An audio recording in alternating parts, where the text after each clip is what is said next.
Hello दोस्तों, कैसे हैं आप सब। आप सभी का बहुत बहुत स्वागत है तपोज में। तो फ्रेंड्स, आज जिस टॉपिक पे हम लोग बात करने जा रहे हैं वो है व्हाट इज़ कॉलोनियलिज्म, यानी कॉलोनियलिज्म क्या है।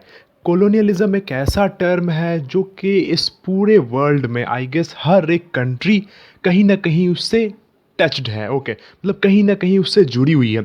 अगर आप कुछ ऐसे कंट्रीज़ को ले लें जिन्होंने कॉलोनी बनाई जा जा करके, ठीक है। कुछ ऐसे कंट्रीज़ हैं जो कॉलोनी बने। ओके, इनफैक्ट यूएसए भी एक बार कॉलोनी रही है ब्रिटेन की या फिर फ्रांस की, स्पेन की, सॉरी, ठीक है। तो कॉलोनियलिज्म एक ऐसा टर्म है जिससे आज की लमसम अधिकतर कंट्रीज़ कहीं ना कहीं उससे रिलेटेड है। और हमारी खुद इंडिया जो हमारी कंट्री है वो भी एक टाइम पे ब्रिटिशर्स की कॉलोनी रह चुकी है। तो ये टॉपिक इस लिहाज से भी हमारे लिए समझना काफ़ी ज़रूरी है। और जो भी हिस्ट्री में इंटरेस्ट लेते हैं या फिर जिनके भी सिलेबस में कॉलोनियलिज्म है, उन सब के लिए ये particular topic what is colonialism is very important. So सबसे पहले हम लोग देखते हैं कॉलोनियलिज्म टर्म का असल में मतलब क्या होता है। ओके, या फिर ये एज पर डिक्शनरी इसे किस टर्म में हम लोग डिफाइन करते हैं कॉलोनियलिज्म को। तो कॉलिंस इंग्लिश डिक्शनरी बोलती है, Collins English dictionary defines colonialism as the policy and practice of a power in extending control over weaker peoples और एरियाज। यानी कि एक पावर को एक्सटेंड करना स्ट्रॉन्गर टू वीकर, मतलब कि जो स्ट्रॉन्ग कम्युनिटी है वो डोमिनेंट हो जाती है वीक पीपल पे। ओके, तो इसे ही कहते हैं colonialism as per Collins dictionary.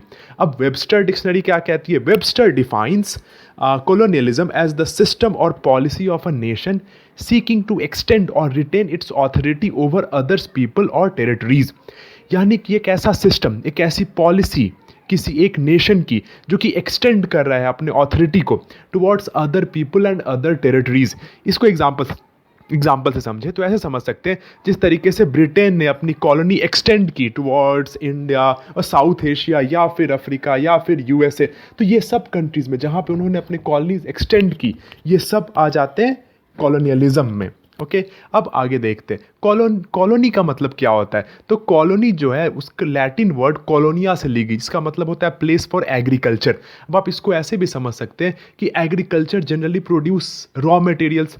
और अगर आपने इंडियन हिस्ट्री देखी होगी, पर्टिकुलरली ये ब्रिटिश जब हम लोग कॉलोनी थे तब उन्होंने क्या था कि यहाँ पे हम लोग एग्रीकल्चर प्रोडक्ट्स देते थे, चाहे इंडिगो हो या कॉटन हो। एंड वो क्या करते थे, वहाँ पे अपने देश में वापस ले जाते थे, उससे प्रोडक्ट्स गुड्स बनाए थे एंड हमें बेचते थे, ठीक है। तो एक रिलेट हो रहा है, ठीक है, कि कॉलोनी वैसी जगह होती है जहाँ पे एग्रीकल्चर होता है, जहाँ पे रॉ मटेरियल प्रोड्यूस होता है, और वहाँ पे हम लोग वापस उनसे सारा रॉ मटेरियल ले करके फिनिश्ड गुड्स उन्हीं को बेचते हैं और वहाँ से अपने रिसोर्सेज को बढ़ाते हैं। जो जो जो जिन्होंने कॉलोनी बनाई है वो अपने रिसोर्सेज को बढ़ाते हैं, ठीक है। तो ये आप यहाँ से एक सेंस डेवलप कर सकते हैं कैसे कॉलोनी से कॉलोनियलिज्म टर्म आया।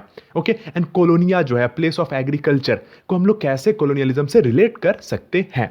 अब क्या होता है, कॉलोनियलिज्म के वेरियस टाइप्स होते हैं।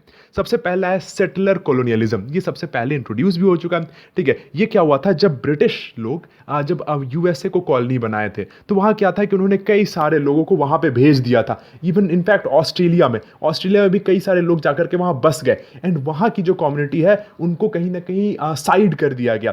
तो यूएसए और ऑस्ट्रेलिया जो है वो सेटलर कॉलोनियलिज्म का एक परफेक्ट एग्जाम्पल है। Then comes exploitation colonialism. अब एक्सप्लॉयटेशन कॉलोनियलिज्म क्या है, वैसे कॉलोनी जहाँ पे जिस भी कंट्री ने अटैक किया है वहाँ पे अपनी कॉलोनी बनाई है वो सिर्फ वहाँ पे एक्सप्लॉइट कर रहा है। एग्जाम्पल में इंडिया, ब्रिटिशर्स यहाँ पे बसने नहीं आए थे, उन्होंने बस यहाँ पे एक्सप्लॉयटेशन किया था, यहाँ के रिसोर्सेज को अपने देश में लेकर के गए थे। तो that is exploitation colonialism. Settler colonialism from the very name itself clear, जहाँ पे कॉलोनी बना करके लोग सेटल कर जाएं, यूएसए और ऑस्ट्रेलिया में। एक्सप्लॉयटेशन कॉलोनी, जहाँ पे कॉलोनी बना करके एक्सप्लॉइट करे। सरोगेट कॉलोनियलिज्म, ये एक इंपॉर्टेंट टर्म है, इसमें हो जा ये इसका एक परफेक्ट एग्जांपल है इजराइल। इजराइल जो है वो सेकेंड वर्ल्ड वॉर से पहले एग्जिस्ट नहीं करती थी। वहाँ पे क्या हुआ कि ज़बरदस्ती एक कंट्री को बनाया गया कुछ और देशों की मदद से, जैसे ब्रिटेन वगैरह काफ़ी देश के सपोर्ट से इजराइल नाम की एक कंट्री बनाई गई जो पहले पैलेस्टीन का लैंड हुआ करता था। तो that is called surrogate colonialism. हम लोग फोर्सफुली कहीं दूसरे जगह पे कॉलोनी बना रहे हैं और अपने लिए नहीं, किसी और के लिए। जैसे ब्रिटिशर्स ने हेल्प किया इजराइल को कॉलोनी बनाने के लिए, वहां पे अपनी कंट्री बनाने के लिए, ठीक है। तो डेट इज सरोगेट कॉलोनियलिज्म। अब आता है इंटरनल कॉलोनियलिज्म। इंटरनल कॉलोनियलिज्म ये हो जाता है जैसे कि मान लो कि एक पूरा एक एरिया है, ओके। इसका परफेक्ट एग्जांपल है स्पेन और कैटोलिनिया का रिलेशन। कैटोलिनिया में क्या होता है कि वहां पे आपने देखा होगा कि स्पेन का जो एक पोर्शन है कैटोलिनिया, वहाँ पे क्या होता है कि वहाँ पे ग्रोथ काफ़ी ज़्यादा है एंड वहाँ के टैक्स से ही पूरा स्पेन ऐसा कहा जाता है कि वो चलता है, या फिर एक टैक्स जो है वो अधिकतर कैटोलिनिया से ये कलेक्ट होता है और स्पेन को काफ़ी ज़्यादा बेनिफिट करता है। तो इससे क्या होता है, वहाँ पे वहाँ के लोगों को एक सेंस आ जाता है कि हम जो ये जो कैटोलोनियंस हैं यही जो है पूरे स्पेन को चला रहे हैं, तो ये और हमारा जो है एक्सप्लॉइटेशन हो रहा है, हमारे टैक्स से बाकी पूरी कंट्री को चलाया जा रहा है। तो ये हो गया इंटरनल कॉलोनियलिज्म। इसका एक और एग्जांपल है आयरलैंड। आयरलैंड एक टाइम पे इंग्लैंड का ये था, एक कॉलोनी टाइप थी, ठीक है। तो वहाँ के लोगों ने प्रोटेस्ट किया एंड वहाँ पे लोगों ने कहा कि नहीं, हमारे यहाँ से रिसोर्सेज आप ले जाते हो और अपने को डेवलप करते हो। तो ये क्या हुआ, एक कंट्री के अंदर ही जब ऐसी भावना आ जाए कि हाँ मैं एक्सप्लॉइट हो रहा हूँ या फिर मेरे रिसोर्सेज को गलत तरीके से इस्तेमाल किया जा रहा है, तो वहाँ पे आ जाता है इंटरनल कॉलोनियलिज्म। इसका परफेक्ट एग्जाम्पल है आयरलैंड, कैटोलोनिया, ओके। अब आ जाते हैं causes of colonialism and impact of colonialism. Causes क्या है, एक क्यों कॉलोनियलिज्म को बढ़ावा मिला, कुछ भी आए तो उसके पीछे कोई ना कोई तो रीज़न होती है। तो ये कॉलोनियलिज्म के आने के पीछे क्या मकसद, क्या रीज़न था।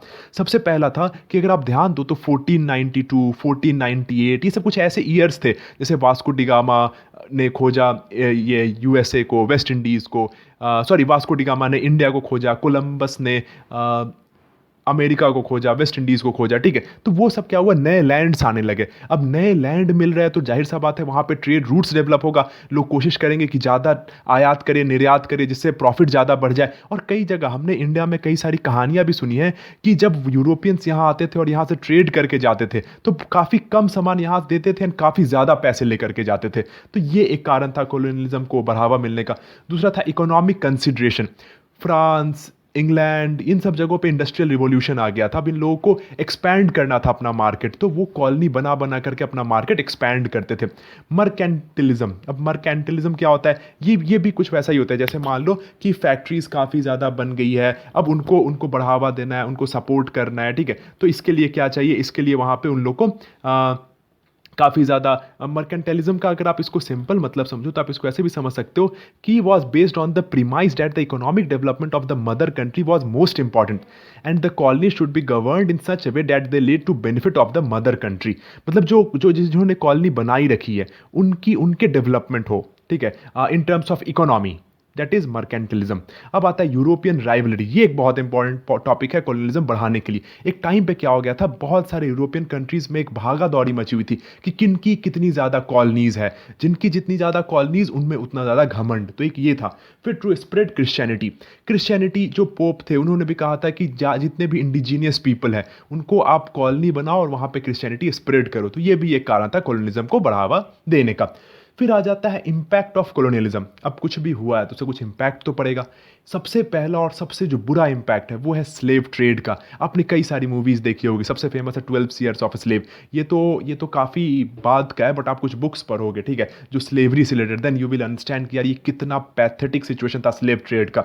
ओके, तो स्लेव ट्रेड को काफ़ी बढ़ावा मिला। जैसे आप देखोगे तो अफ्रीका से कई सारे स्लेव्स को अमेरिका ले गया for plantation, for agriculture, and उनके साथ बहुत ज़्यादा गलत व्यवहार किया जाता। तो इम्पैक्ट ऑफ कॉलोनियलिज्म में एक स्लेव ट्रेड है। फिर बूस्ट टू मर्केंटिलिज्म। अब क्या, इकोनॉमी को बूस्ट मिले, जो भी जिस कंट्री ने भी कॉलोनी बनाई है उसका इकोनॉमिक डेवलपमेंट हो, एक ये भी है। दूसरा एक तो वो हमेशा होते रहे, एक ये भी है। फिर तीसरा ethnic rivalry and group status.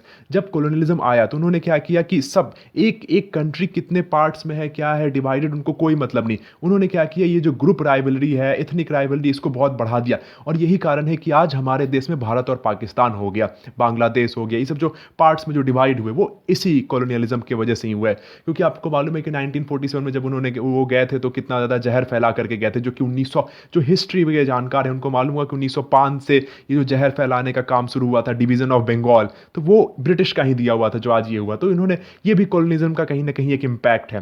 Then democracy prevails in most of the colonial countries, बहुत सारे कंट्रीज में डेमोक्रेसी भी आई, जैसे इंडिया में आया, ठीक है, इंडिया में डेमोक्रेसी आया, तो वो कहीं ना कहीं वो जो सिस्टम दिया हुआ था वो ये तो कहा जाता है कि वैशाली से मतलब डेमोक्रेटिक रिपब्लिक वाला आइडिया आया, बट इसको सिस्टम कहीं ना कहीं यूरोपियंस ने दिया, ठीक है, ब्रिटिशर्स ने दिया, ये मानना पड़ेगा हमें। फिर boundary disputes, impact of colonialism.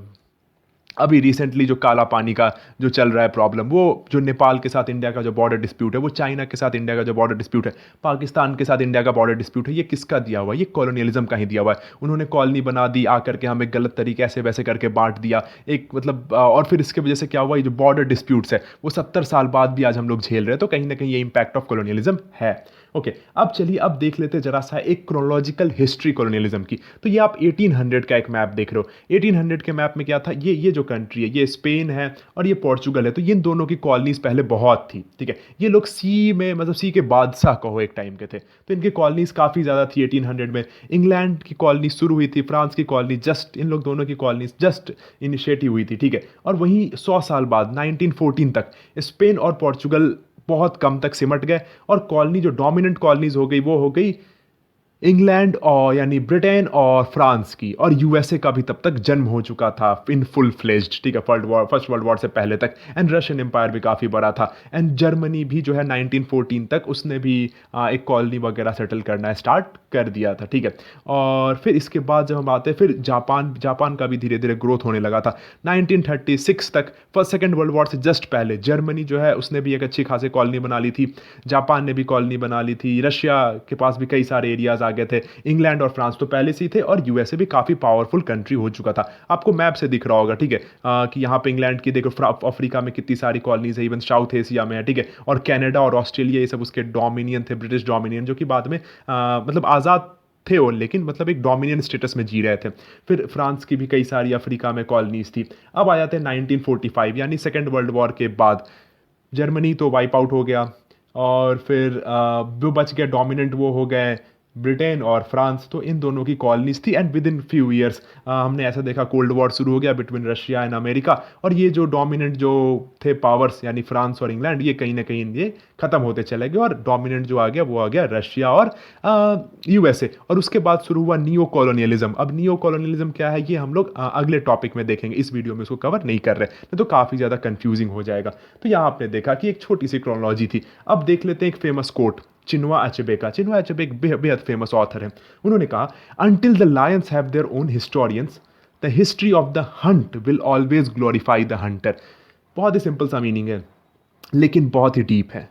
ऐसा है, until the Lions have their own historians, the history of the Hunt will always glorify the Hunter. इसका मतलब ये होता है कि जब तक लायंस जो है, यानी वो उनके पास हिस्टोरियंस है। इसको आप ऐसे समझो कि जैसे ब्रिटेन ने कॉलोनी बनाई इंडिया में, ठीक है, मैप की तरफ ले चलते हैं। ब्रिटेन यहाँ एक छोटा सा कंट्री है, इसने कॉलोनी बना ली इंडिया की। अब ये पावरफुल है, इसके पास सारे हिस्टोरियंस हैं, तो ये कभी भी अपनी गलती को बताएगा?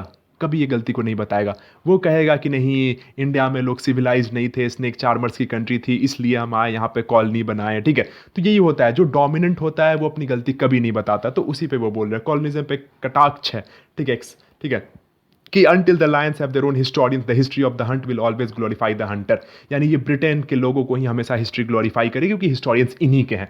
लेकिन पोस्ट कॉलोनियल एरा में, पोस्ट कॉलोनियल एरा एक और टर्म है जिस पे हम लोग बात करेंगे, उस पर भी एक वीडियो बनाएंगे। उसमें ये चीज़ों को बिल्कुल ही हमने चेंज कर दिया है, ठीक है। उसमें इस चीज़ों पर हम लोग ज़्यादा डिस्कस नहीं कर रहे हैं, इसको हम लोग अगले वीडियो में डिस्कस करेंगे, ठीक है। तो अभी जो है अब हम लोग आ जाते हैं चिनुआ अचेबे का जो है, until the lions have their own historians, the history of the hunt will always glorify the Hunter, ठीक है। तो ये वाला कॉन्सेप्ट आपको क्लियर हो गया होगा। अब इसी के साथ इस वीडियो को हम लोग यहीं समाप्त करते हैं। आशा करते हैं कि आपको ये वीडियो काफ़ी पसंद आया होगा। अगर ये वीडियो पसंद आया हो तो प्लीज़ इसे अपने दोस्तों के साथ भी शेयर करना, और चैनल को जरूर सब्सक्राइब कर लेना, ठीक है। फिर हम लोग अगले वीडियो में मिलेंगे, और हमारा जो अगला टॉपिक होगा वो होगा नियो कॉलोनियलिज्म।